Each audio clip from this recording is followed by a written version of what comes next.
I would move on to Shadaji, and we've been hearing a lot, right? We talked about glass ceiling, we talked about stereotypes, we talked about a lot of egos, right? We talked about culture here. Now, what organizations can really do to make a difference here so that the DI&I agenda is not just pushed through, but you'd really have the leaders coming up as well. Okay, I think there's been a lot of work, that organizations have done because they do see the benefits of diversity and inclusivity.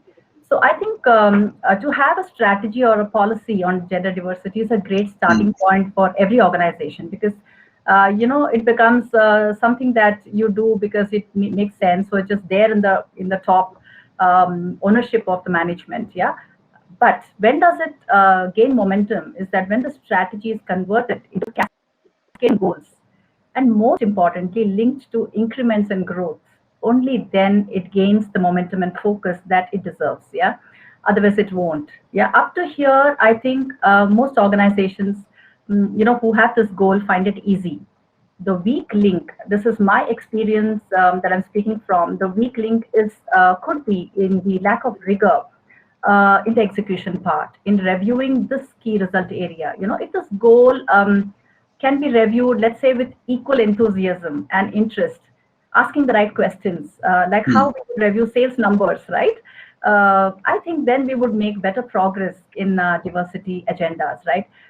For example, and we heard the other panelists speak about there is a lot of talent. There are a lot of women who are extremely talented, equal and more so in terms of ability to lead.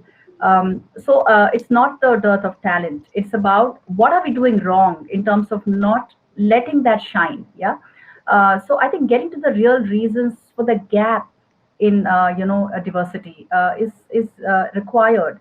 So this needs a sharp review, and so I think fixing the execution part is going to make a huge difference because strategically, I think everybody knows that women bring in complementing skills that build leadership teams to succeed.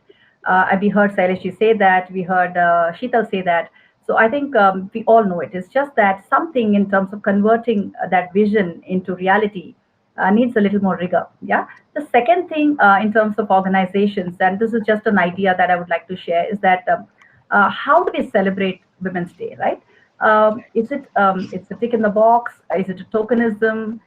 Is it a PR exercise for an organization? Or do we genuinely feel we have improved from where we were yesterday in terms of at least our organization? Maybe it's time to reflect on this in terms of asking this question: what are we really celebrating? And mm. if I may suggest, if we say that instead of celebrating women in the workforce, yes, women have increased in the workforce, but that's at the entry level, right?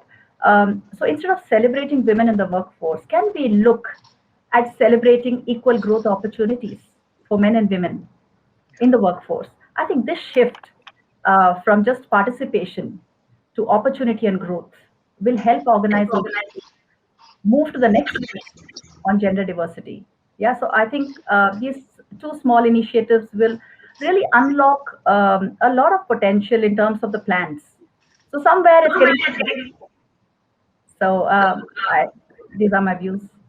Yeah. So, and you said so right that just having an agenda, just having a KPI, just measuring a particular number does not really add a lot of value. But you need to see through the lower echelons and how the execution takes place, right? And what kind of leadership is getting ready. So that's a perfect example.